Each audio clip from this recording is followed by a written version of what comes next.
Nous sommes très heureux d'accueillir une nouvelle fois sur ce plateau de nos émissions À bâton rompu, Jean Baudrat, pasteur retraité de l'Église réformée néerlandaise, actuellement vivant sa retraite au Genevet-sur-Coffrane. Merci de nous accorder de votre temps. Bonjour. Bonjour. Pasteur Baudrat, lors de notre dernière rencontre, nous avions effleuré le sujet des prophéties de la Bible. Alors, d'emblée, est-ce que vous pensez vraiment que des textes rapportant un discours de Jésus prononcé il y a 19 siècles, que de tels textes ont vraiment encore quelque chose à nous dire aujourd'hui, et ceci particulièrement en rapport avec des événements contemporains? Évidemment, pour les chrétiens, les Écritures sont la parole de Dieu, c'est-à-dire elles ont un élément divin et un élément humain, un élément historique et un élément permanent. Si la parole divine est à l'intérieur de la parole humaine, elle a sa valeur d'éternité, et alors elle va rencontrer des événements différents au cours du déroulement de l'histoire et les éclairer. Oui, parce qu'on a entendu parler, on en entend toujours parler, des prophéties de Nostradamus. Il y a aussi des mouvements religieux qui annoncent plus ou moins périodiquement la fin du monde, n'est-ce pas? Oui, il faudrait peut-être préciser sur ce qu'on entend par fin du monde, parce qu'il y a là une ambiguïté malheureuse. Il faut s'arrêter un instant. Oui. Fin du monde, pour le 99% des gens, ça veut dire annihilation de l'univers. Tout va sauter, il ne reste rien. Oui, c'est ça. Eh bien, c'est une mauvaise traduction qui s'est imposée à travers la traduction latine en particulier, finis mundi, alors que le texte grec contient le mot synteleia tou aionos, qui veut dire l'accomplissement, l'achèvement de l'époque ou de l'ère, et ça a été très bien traduit dans la version de King James, donc pour nos frères anglais, the accomplishment of the age.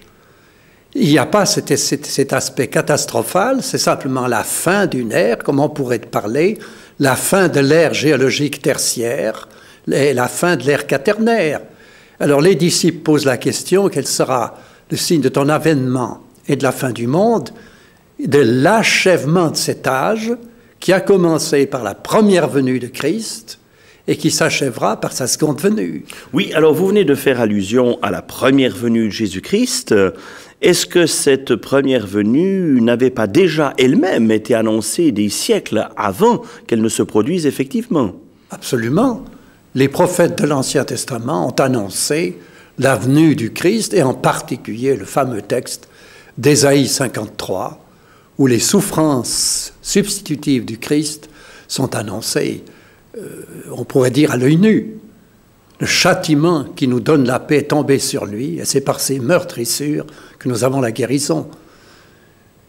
Bon, vous connaissez ce texte. Bien sûr. Alors pour vous, pasteur Baudrat, aussi sûrement que les prophéties de l'Ancien Testament relatives à la première venue de Jésus-Christ se sont accomplies littéralement, de manière vérifiable pour nous, de même, vous pensez que les prophéties de l'Ancien et du Nouveau Testament, relatives cette fois-ci à un retour de Jésus-Christ, s'accompliront elles aussi littéralement? Absolument.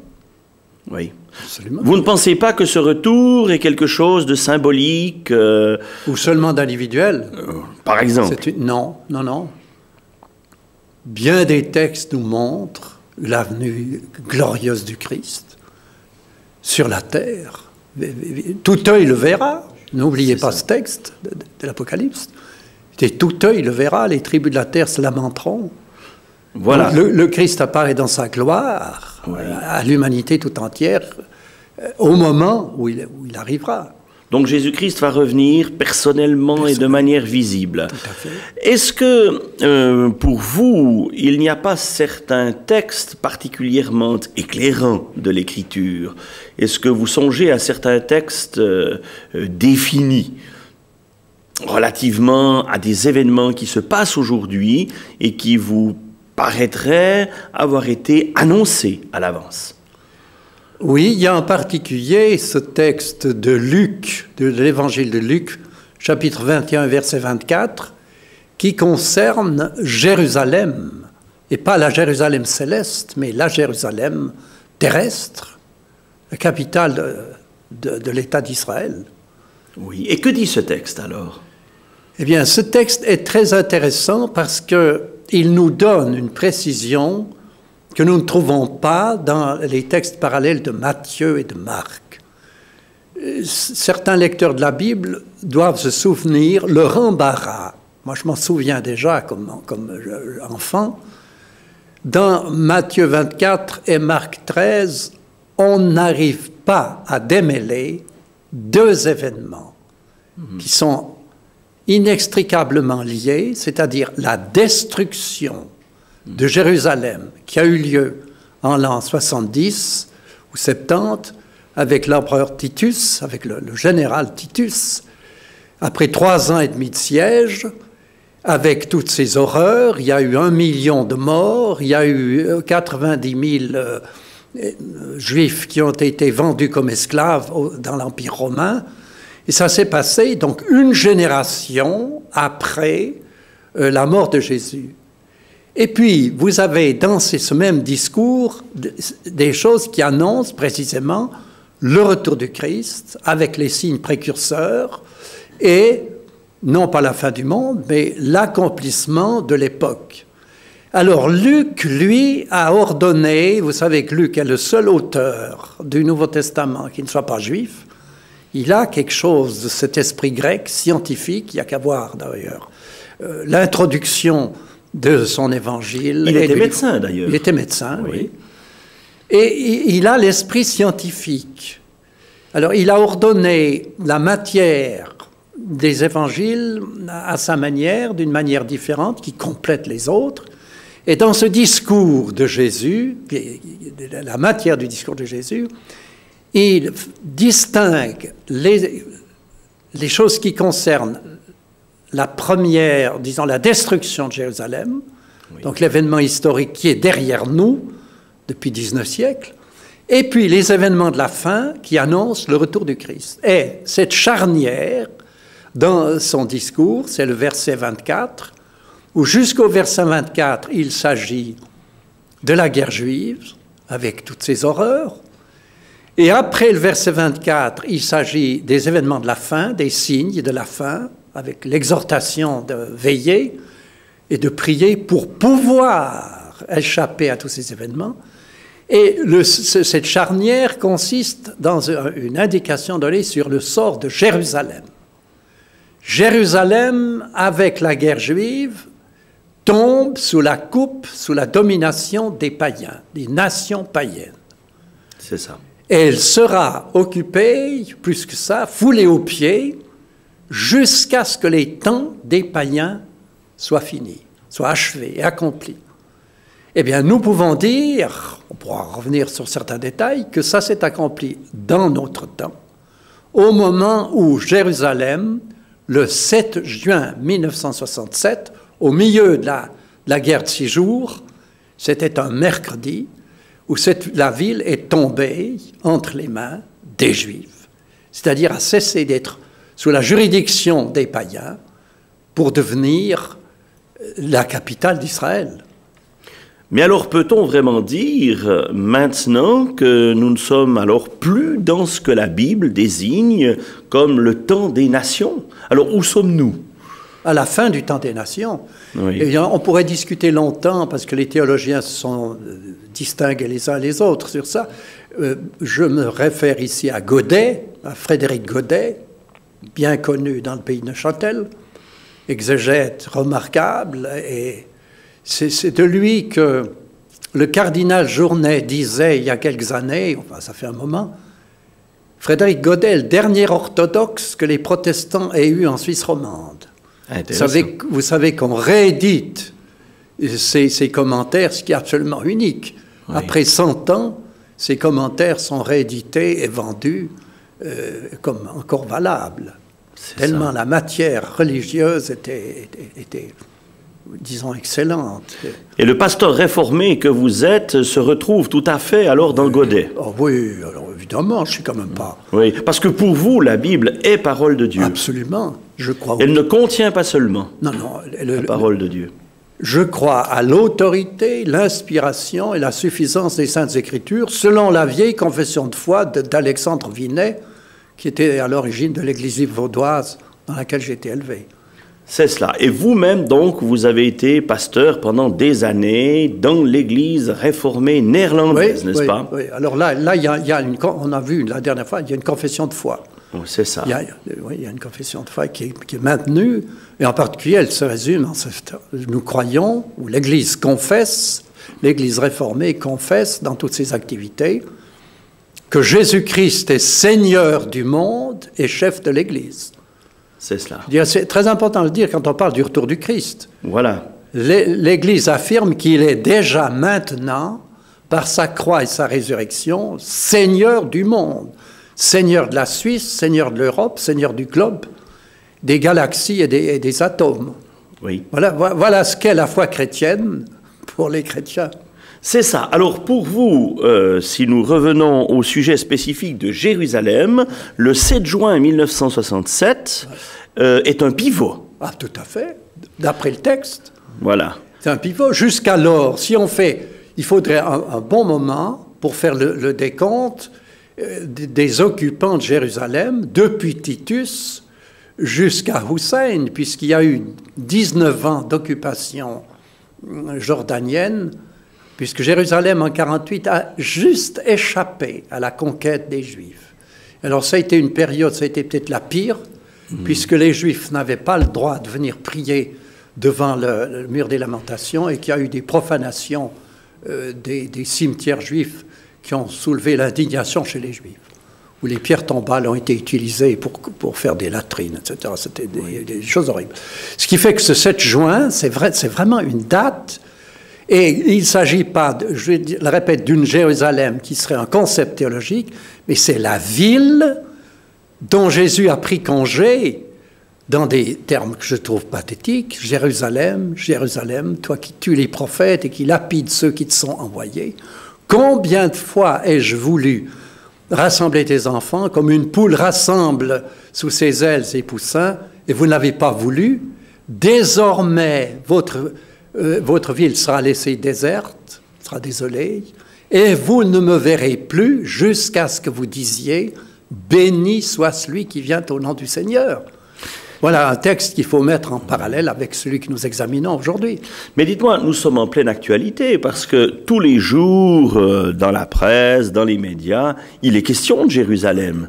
Et un journaliste disait, il n'y a pas si longtemps d'ailleurs, que tout dans notre monde actuel est négociable, sauf Jérusalem. Exactement. Parce que les Juifs ont promis aux soldats qui sont montés à la conquête de Jérusalem qu'ils ne la rendraient jamais. J'ai eu dans mon bureau la chance d'avoir, 10 jours après, un médecin juif qui a fait participer à la campagne. Il était encore blême et amaigri. Il m'a raconté cette chose qu'on peut bien dire ici, c'est que les soldats qui allaient monter ont été rassemblés devant le grand rabbin, le général, ça devait être le général Rabin, et puis le président de l'État d'Israël, et ils ont dit ceci: vous allez, vous, monter à la conquête de Jérusalem, c'est un immense honneur qui vous est fait, ça coûtera cher parce que nous voulons éviter la grosse artillerie, par respect pour les lieux saints des chrétiens, mais nous vous disons une chose en contrepartie, c'est que nous ne la rendrons jamais. Et ça sous-tend toutes les discussions. Il y a encore eu hier à la radio une proposition des Arabes pour faire de Jérusalem la capitale de l'État, du nouvel État arabe, mais c'est impossible. On sent que les Juifs n'en parlent pas, mais ils y pensent toujours. C'est ça. Et au point de vue théologique, évidemment, Jérusalem n'a jamais été la capitale d'un État arabe. Oui. Mais alors, pouvons-nous attendre, sur la base de cet accomplissement prophétique, un monde nouveau? Ah oui, ça fait partie de la crise finale, évidemment. C'est ça. Le monde nouveau sera le règne de Jésus-Christ sur la terre, sur l'humanité entière. Pour ce règne de paix qu'on appelle le millénium, qui commencera avec c'est le jugement de toutes les forces mauvaises rassemblées dans l'Antichrist, qui s'appelle dans l'Apocalypse, avec d'un terme extraordinairement juste, la bête, ou le monstre, d'après certaines traductions. Therion en grec, ça peut être un monstre. C'est-à-dire le chef de toutes les forces du mal. Donc vous pensez qu'il y aura un personnage qui sera une espèce de super Hitler, dictateur mondial qui va se lever dans un temps peut-être proche. Oui. Parce que le retour de Christ, d'après l'Apocalypse, pas seulement l'Apocalypse, mais aussi dans les lettres de Paul, Paul résume toute l'Apocalypse dans un seul verset. C'est 2 Thessaloniciens, chapitre 2, verset 8. « Alors paraîtra l'impie, ou l'anomos, celui qui ne reconnaît aucune loi, que le Seigneur Jésus détruira par le souffle de sa bouche et qu'il anéantira par l'éclat de son avènement. » Le retour de Christ, c'est la confrontation, si on peut dire, entre l'homme qui se fait Dieu et le Dieu qui s'est fait homme. C'est ça. Mais alors, si nous vous comprenons bien, nous vivons une époque absolument particulière. Elle a des caractéristiques, par exemple, le texte biblique que vous mentionniez il y a un petit moment parle aussi d'une angoisse dans toutes les nations. Est-ce qu'on ne sent pas cette angoisse un peu partout dans le monde? Tout à fait. Oui, c'est ça. C'est pour ça que je dirais la seule consolation, c'est de prendre au sérieux ces avertissements, parce que, ça m'a frappé de l'étudier il y a quelques années, j'avais été invité à en parler dans une retraite, le verset 36 de ce chapitre 21, c'est « Afin, veillez et priez en tout temps, afin que vous ayez la force ». Il y a dans le verbe le moïscus, que vous ayez la force d'échapper à toutes ces choses qui doivent arriver. C'est ça la promesse. Oui. L'attitude des chrétiens de prière et de vigilance, c'est, d'après le texte que vous citez, que nous regardons, le moyen d'échapper. Il y a un moyen d'échapper et de paraître debout devant le Fils de l'homme. Oui, parce que effectivement, vous êtes engagé depuis bien des années dans le dialogue avec les Juifs, n'est-ce pas, qui vous tiennent très à cœur. Et vous me disiez hors antenne que ce texte, cette prophétie de Jésus, a un écho particulier pour eux, puisque c'est Jésus lui-même, considéré souvent par eux le Jésus des chrétiens, alors que Jésus était juif, n'est-ce pas, qui a annoncé que Jérusalem redeviendrait capitale juive à la fin du temps des nations, et que le temps des nations aurait une fin. Le temps des nations, nous avons cité Godet. Pour Godet et d'autres, c'est toute une école, le temps des nations, c'est la chance. Il y a le mot kairos, veut dire au fond les chances. C'est ça. Pluriel, les chances des païens, c'est le temps de leur évangélisation. Et Jésus dit dans Matthieu 24 que la bonne nouvelle du royaume sera annoncée à toutes les nations et alors viendra la fin. Et nous vivons le temps où effectivement, je me suis laissé dire, c'est la radio qui disait il y a peu de temps, il y a encore 5 peuples qui ne sont pas évangélisés. Je ne peux pas vérifier, je ne suis pas au courant exactement, mais ça m'a frappé. Effectivement, on arrive au moment où avec les cassettes, les vidéos et tout ça, c'est une question d'un temps assez bref où toutes les nations sont en mesure d'entendre le texte biblique et la parole de Dieu. Donc ça, c'est un des signes alors positifs. C'est la fin des nations. Voilà, et positif. La fin du temps des nations. Voilà. Ben, il y a aussi, au point de vue verbal, il faudrait dire ceci. On a perdu, à la fin du 19e siècle, un mot qui correspondait très bien au mot ethné, les nations. C'est les gentils. On ne le dit plus maintenant. C'est ça. Alors, quand on dit nation, c'est trop politique. Quand on dit païen, c'est trop religieux. Et le mot gentil contenait, de manière parfaitement adéquate, on parlait toujours, Saint Paul est l'apôtre des gentils, ça se dit presque encore maintenant. Je ne sais pas si c'est intelligible. Mais le mot gentil voulait dire les nations, mais dans le sens de nations distinctes d'Israël, donc ayant une autre religion qu'Israël. Et on est un peu gêné parce que si on dit les païens, on voit tout de suite des huttes de sauvages et avec 2 ou 3 totems. Si on parle des nations, on ne voit que l'aspect politique. Voilà. Donc, il faut toujours ajouter les nations païennes ou les nations non juives. Nous vivons donc une époque apocalyptique. Ah, tout à fait. Et pour vous, est-ce que le mouvement charismatique qui a éclaté il y a déjà quelques années se situe aussi dans la perspective des temps particuliers que nous vivons? Ah, mais évidemment, la seule prophétie de Joël qui est citée par Pierre le jour de la Pentecôte, le dit « Voici dans les derniers jours, dit l'Éternel, je répandrai mon esprit sur toute chair. Vos fils et vos filles prophétiseront, et vos vieillards auront des songes. » Et ça, c'est pour les derniers jours. C'est ça. Mais il y a aussi, pour les derniers jours, cette prophétie sur l'état de l'humanité dans 2 Timothée 3. « Sache que dans les derniers jours, il y aura des temps difficiles, car les hommes seront égoïstes, le terme grec dit épris d'eux-mêmes, amis de l'argent, traîtres, emportés, enflés d'orgueil. » Il y a 17 adjectifs, je ne vais pas les citer les tous, aimant leur plaisir plus que Dieu, ayant l'apparence de la piété, mais ayant renié ce qui en fait la force. Il y a donc un signe du côté de Dieu, c'est l'effusion de l'Esprit Saint qui prépare le retour du Christ. Et puis au plan anthropologique, il y a un état de l'espèce humaine qui est terriblement, adéquatement décrit par ce texte de Timothée.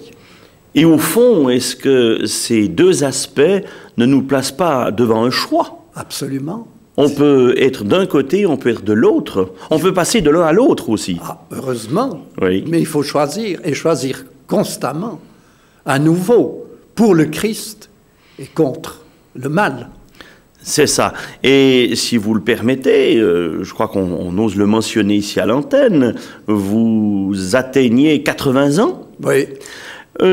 Quel message voudriez-vous laisser, au fond, à notre génération?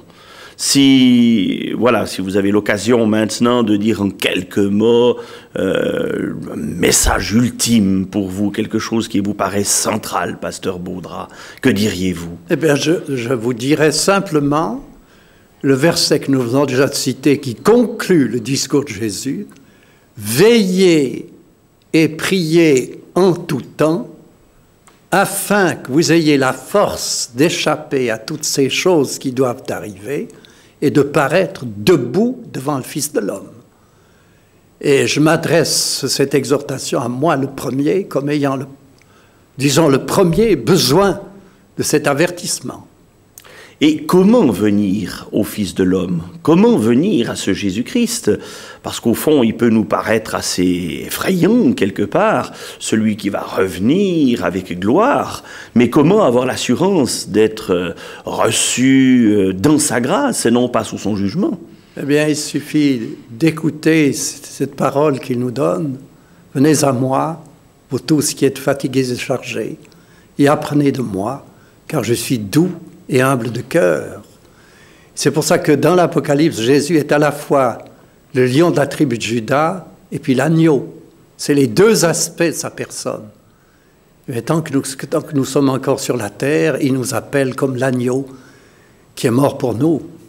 Voici l'agneau de Dieu qui ôte les péchés du monde. Et venir à Jésus, c'est venir avec ses péchés. C'est lui apporter notre misère en sachant qu'il a la réponse et la solution. Et qui nous appelle. C'est pas lui qui nous repousse. C'est nous qui devons entendre cette voix du bon berger. Eh bien, pasteur Jean Baudras, je vous remercie vivement de la part de tous nos téléspectateurs pour ce temps que vous nous avez consacré, pour cette approche tout à fait vivante et actuelle du texte biblique. Et je l'espère d'ores et déjà, puisque c'est déjà la 3e fois que nous nous sommes rencontrés, que nous aurons le plaisir de partager encore à une nouvelle occasion. Merci et au revoir. Merci.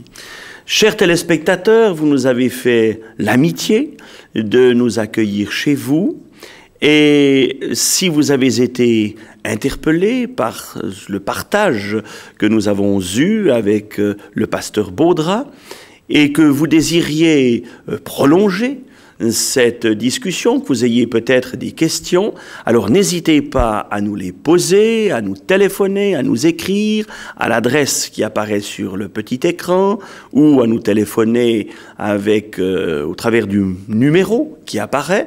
Et puis, si vous désirez recevoir un exemplaire de la parole de Dieu, la Bible, en français ou dans une autre langue, alors c'est très volontiers que nous vous l'adresserons gratuitement. Il suffit de nous téléphoner ou de nous écrire. Merci de votre attention et à une prochaine fois.